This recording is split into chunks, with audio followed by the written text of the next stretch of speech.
नमस्कार। सत्य लकीर में आप सबका स्वागत है और मैं हूं राकेश।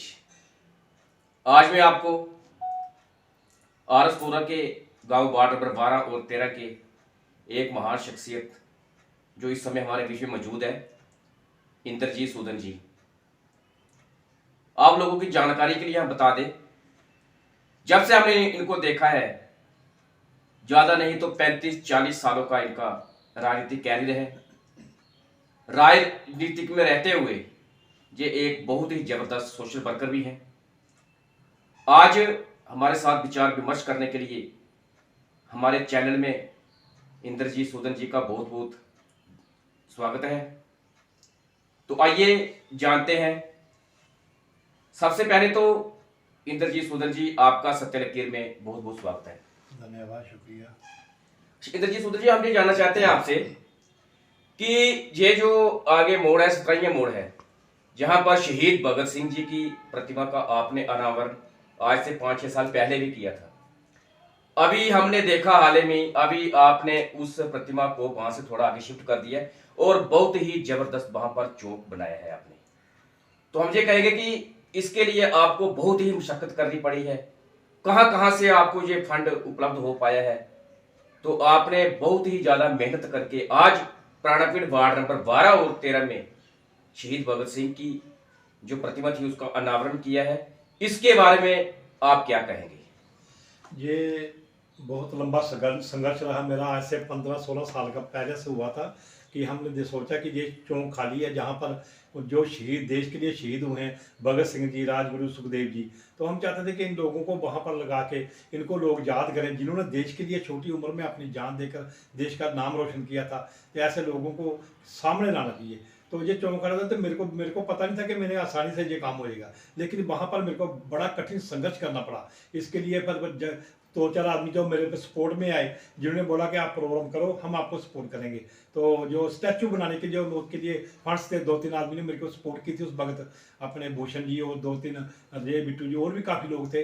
तो लोगों से कंट्रीब्यूशन करके उस वक्त हमने ये इस स्टैचू का किया था। लेकिन जैसे ही हमने फाउंडेशन को बनाने का प्रोग्राम शुरू किया तो उस वक्त पुलिस भी आ गई वहाँ पर, और इस वक्त SDM साहब भी वहाँ उस वक्त आ गए कि इसके लिए रिकॉर्ड होता है, ये होता है, रुकावट डाली। लेकिन हम रुके नहीं, हमने ज़बरदस्ती करके वो बना दिया।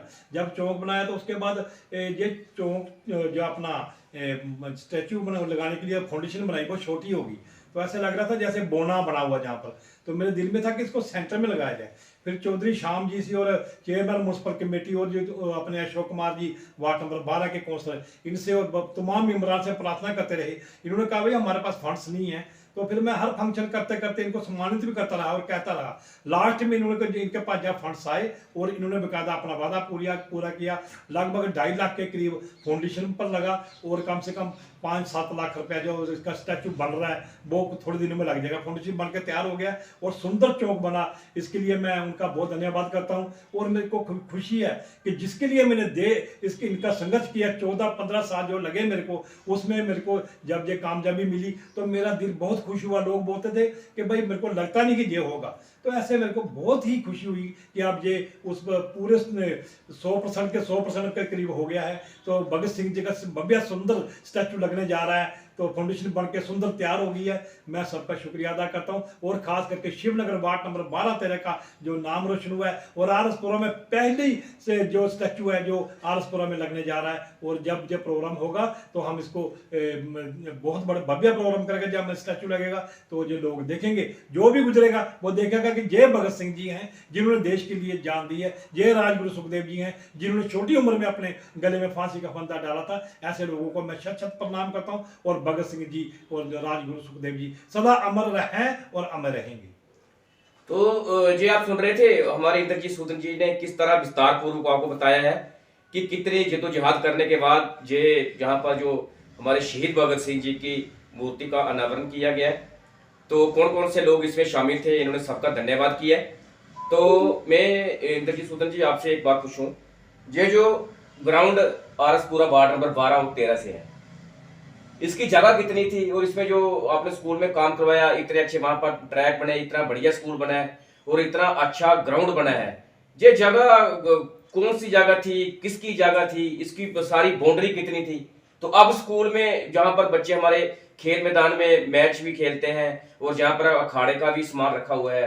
सबसे बड़ी बात है कि वार्ड नंबर 12 और 13 में आपने जो स्कूल जहाँ पर स्थापित किया है, स्कूल जहाँ पर बनाया, ग्राउंड बच्चे के लिए जहाँ पर बनाया, इससे वार्ड नंबर 12 और 13 के बच्चे इसको यूज तो करते हैं, अखाड़े में जाकर अपनी पहलवानी दिखाते हैं, बाहर से भी बड़े बड़े लोग आते हैं और नशे से हमारे जो जुआ है ये दूर रहता है।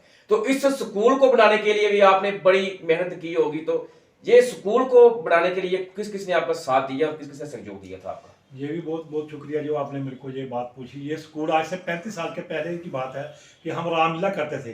तो ये स्कूल जहाँ पर लोगों ने, हमारे शिवनगर के लोग ही जहाँ पर अपना गोबर वगैरह लगाकर इस लोगों ने अपनी तरफ से इसको कवर कर रखा था। तो हमारे दिल में विचार है कि रामलीला करने की जगह नहीं है, ना बच्चों को खेलने की लिए जगह है। फिर मेरे को पता लगा कि हमारे गाँव में छोटा सा स्कूल है जो प्राइमरी तक था, तो वो एक किराए पर कमरे पे था। तो मैंने बोला क्यों ना इस स्कूल को हम जबरदस्ती जगह कवर करके तो उसको बनाया जाए। लेकिन मेरे को वहाँ पर बहुत ही अड़चने आई उस 35 साल पहले। उस बार मात्र मेरी उम्र कम से कम 22-23 साल थी। तो मैंने संघर्ष करना शुरू किया। तो परवेज दीवान थे उस वक्त डिप्टी कमिश्नर साहब, तो मेरे को किसी ने बताया कि उनको मिलो। हम उनके पास गए तो उन्होंने बोला कि बात क्या है। मैंने बोला ये जगह है तो हम स्कूल बनवाना चाहते सरकारी। उन्होंने बोला चलो मैं चलता। कम से कम 15-20 बार वो लगातार जहाँ तेरे लोगों का वहाँ से इंक्रोचमेंट हटाई गई, गोबर वगैरह उठवाए गए। कुछ लोग जो अच्छे लोग थे उन्होंने खुद ही छोड़ दिया और कुछ लोग वहाँ पर हमारे साथ टकराव में आ गए और वहाँ पर लड़ाई झगड़ा भी हुआ, काफ़ी धक्का मुक्की हुई वहाँ पर। लेकिन परवेज दीवान साहब ने, डिप्टी कमिश्नर थे, उन्होंने दम रखा वहाँ पर। तहसीलदार साहब शिवरतन सिंह जी और SHO DSP DK Singh ji बहुत मेरा साथ दिया। उस वक्त वहाँ पर FIR भी दर्ज हुई कुछ। तो वहाँ पर ये ग्राउंड बनाए, वो ग्राउंड उस वक्त था 21 कनाल 7 मरले। उसके बाद जो नाला बना तो नाला बड़ा बिल्कुल छोटा था जो स्कूल में पानी इंटर करता था उस वक्त। तो परवेज दीवान साहब ने देखा कि लोग कहीं बाद में इसको इंक्रोचमेंट ना करें, तो उन्होंने बेकायदा उसमें से नाले को कम से कम 1.5 कनाल जगह खुला करने के लिए दी। और उसके बाद एक हमने स्कूल में ही उसी एरिया में से परवेज दीवान साहब ने मांग रखी कि डिप्टी साहब, हमारे जहाँ पर माता और बहनें जो नहाती हैं, वो जब मौत कोई हो जाती है, हमारे हिंदू समाज में ये एक परंपरा है, तो उसके लिए हमें वहाँ पर बाथरूम बनाने की जगह, उन्होंने 1 कनाल के करीब जगह जो है हमारे बाथरूम को दी, स्कूल से अलग से करके उसका रास्ता अलग से रोड की तरफ निकलवा के दिया। तो ये उसके बाद चारों तरफ से बाउंड्री वाल होगी और वहाँ पर पूरी जगह कवर करके आज मेरे को खुशी है कि बच्चों ने वहाँ पर उस जगह पर एक अखाड़ा बनाया और बच्चे नशे से मुक्त होकर अखाड़ा कर रहे हैं। और उसके बाद एक स्कूल के बीच में प्ले ग्राउंड बना है बच्चों को खेलने के लिए। और एक गवर्नमेंट को मैं मुबारकबाद देता हूँ, मोदी सरकार को मुबारकबाद देता हूँ, जिनकी वजह से 80 लाख के करीब एक बिल्डिंग बनी है जो कि आज सतवारी से लेके आरसपुरा में कहीं नहीं है। मैं बहुत बहुत शुक्रिया अदा करता हूँ। जब बच्चे वहां खेलते हैं तो मेरा सीना चौड़ा होता है। मैं कहता हूँ वाह, ये वो स्कूल है जिसके लिए मैंने संघर्ष किया। और मेरे को परवेज दीवान साहब ने, आप सामने देखे होंगे तो वो सामने मेरे को अवार्ड पे परवेज दीवान साहब और उस वक्त के DO होते थे एजुकेशन के डिपार्टमेंट की तरफ से, मेरे को 4 अवार्ड मिले थे इस जगह के लिए। तो मैं फख्र महसूस करता हूं कि मैं इसके लिए कुछ कर पाया। उसके साथ ही हमारे जहां पर एक बरात घर था, जहां पर मेरे जो गरीब लोग हैं उनके लिए जहां पर शादी में फंक्शन करने की कोई प्रोग्राम नहीं होता था, तो जहां पर छोटा सा एक जगह थी पंचायत घर, तो वो जगह नीलाम हो रही थी उस वक्त, उसी वक्त 30 साल पहले। उसके लिए मैंने अप्रोच की तो वो जगह उस वक्त सरकार से कुछ लीडर थे, जैसे कि कांग्रेस के लीडर थे सुमन भगत या कोई और भी थे, गगन भगत जी, जो भी लोग थे, उन लोगों से सपोर्ट करके वो हाल बनाया गया। आज वहाँ पर लोग, गरीब लोग शादियाँ, विवाह और मुन्नन वगैरह जो भी वहाँ फंक्शन करते हैं। तो मेरे को खुशी होती है कि मैं अपने गाँव के लिए कुछ कर पाया। तो मैं आपका भी शुक्रिया अदा करता हूँ। कम से कम आपके दिल में ये विचार आया कि जिसने कुछ किया है उसको सामने लाया जाए। तो मैं यही सोच के पहले रहता था कि यार लोग किसी को अवार्ड देते हैं या कुछ करते हैं तो सम्मानित करते हैं, लेकिन मैं आपको बहुत बहुत शुक्रिया अदा करता हूं कि आपने जो ये चैनल के माध्यम से मेरा इंटरव्यू लेके मेरे को इस खुशी वापस याद करवाई कि जो मैंने किया था। तो ऐसे ही प्रेरणा और लोगों को मिले, इससे लोगों को और प्रेरणा मिलेगी। जो ऐसे काम करेंगे उनका सम्मान होगा तो उनके लोगों की और प्रेरणा मिलेगी। जैसे भगत सिंह चौक में मेरे को लोगों का आशीर्वाद मिला, स्कूल में मिला, ग्राउंड में मिला, और सबसे बड़ी इस गांव का नाम जो है परवेज दीवान द्वारा उस वक्त 1992 के करीब, और जहां पर इसका नाम था पहले पुराना पिंड, तो उन्होंने इसको ब्रैकेट में करके इसका नाम रखा शिवनगर, जो कि आस्ता आस्ता आस्ता चलते वक्त इस वक्त 70-80 के करीब वो लोग इसको ज्यादा याद करते हैं और लिखते हैं कागज में। तो मैं आपका बहुत बहुत शुक्रिया करता हूँ राकेश जी। आप एक सोशल वर्कर भी हैं और आप अच्छा काम कर रहे हैं। तो ऐसे ये जहाँ जहाँ लोगों ने काम किए आप उनको सम्मानित करते हैं, तो बहुत बहुत शुक्रिया। हमारा चैनल है सत्य लकीर। इंद्रजीत सूदन जी ने कहा है कि आप लोग बड़ा अच्छा काम कर रहे हैं, हमें जो अगर पावर मिली है, मैं सबसे पहले तो शुक्रिया अदा करूंगा अपने सन्नी प्रधान जी जो सत्य लकीर के हमारे एडिटर हैं, जिन्होंने मेरे हाथ में जो कम्बान संभाली और मुझे एक ईमानदारी की तरह काम करने के लिए मुझे कहा है। हमारा काम है कि दुनिया को सच दिखाना, और सच हम दिखाते रहेंगे और दिखाते रहते हैं। तो जैसे मैंने आपको पहले बताया था कि हमारे इंद्रजीत जी जैसे सोशल वर्कर और साथ साथ में थोड़ी राजनीतिक कैरियर में भी इनका बड़ी देर का पुराना इंटरेस्ट रहा है और बड़ी देर से एक नेता बन के उभरे हुए हैं। बहुत कार्य किए इन्होंने। वार्ड नंबर 12 और 13 के लिए अपनी जिंदगी पूरी जो है वो अपने गांव को सौंप दी है। और मैं ये बात दावे से कह सकता हूँ कि ऐसे आज आरसपुरा के अंदर वार्ड नंबर 12 और 13 का अगर दौरा किया जाए तो यहाँ पर कोई ऐसी गली आपको नहीं मिलेगी, कोई नाली नहीं मिलेगी कि जहाँ पर इनकी नंबर प्लेट नहीं होगी, इन्होंने काम नहीं किया होगा। चलो आइए थोड़ा सा इनसे नजर डालते हैं, थोड़ी सी बात राजनीतिक कैरियर पर करें।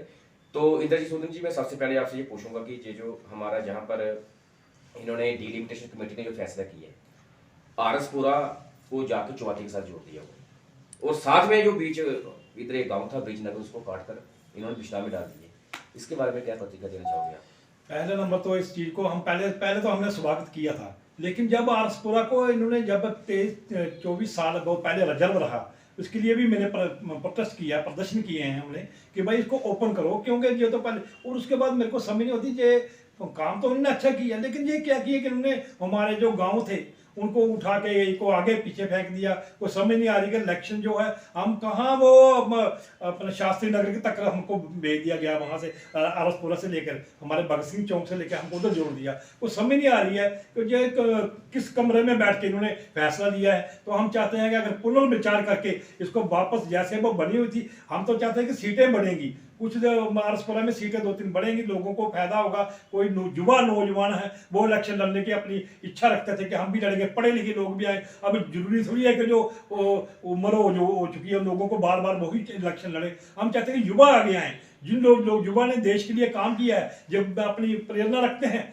उनका तो मनोबल ही गिरा दिया है। क्योंकि मैं देख रहा हूँ कि जहाँ से लेके आगे तक कोई ब्रिज नगर वहाँ से हटा दिया गया, वो वहाँ इंदिरा नगर को वहाँ जोड़ दिया गया, उसके बाद कुल्लियाँ बीच से निकाल दिया गया, उसके बाद मीरा साहब को वहाँ जोड़ दिया, बिसलैर को कहीं आगे ठोक दिया। तो ऐसे लग रहा है कि जैसे किसी बंद कमरे में जो भी अब लोग बैठे थे, जो जब बना फैसला करने वाले, तो उन्होंने जमीन सतर पर आके लोगों से वार्ता नहीं की, जाके तहसील में आके वार्ता नहीं की, लोगों को पूछना था भाई आप लोग कहाँ तक क्या करना चाहते हो, फिर सलाह लेके उसको टाइम देना चाहिए। आन के इलेक्शन छोड़ देंगे तो इसमें से लोगों को भी नुकसान होगा और सरकार को भी नुकसान होगा, और वही लोग आएंगे जो लोग वो उठपटांग बातें करने वाले, लोगों को लूटने वाले लोग, वही वापस आएंगे तो नुकसान होगा। मैं चाहता हूं कि युवा को मौका मिलना चाहिए, और बिल्कुल चाहे कोई पार्टी भी हो तो युवा को मौका मिले और इस पर पुनर्विचार करके वापस एक तरीके से बनाए और सीटें बनाए, जम्मू कश्मीर का फायदा हो। बार बार कश्मीर का मुख्यमंत्री बनता है तो जम्मू का भी कोई मुख्यमंत्री तभी बनेगा जब आप सीटें बढ़ाओगे।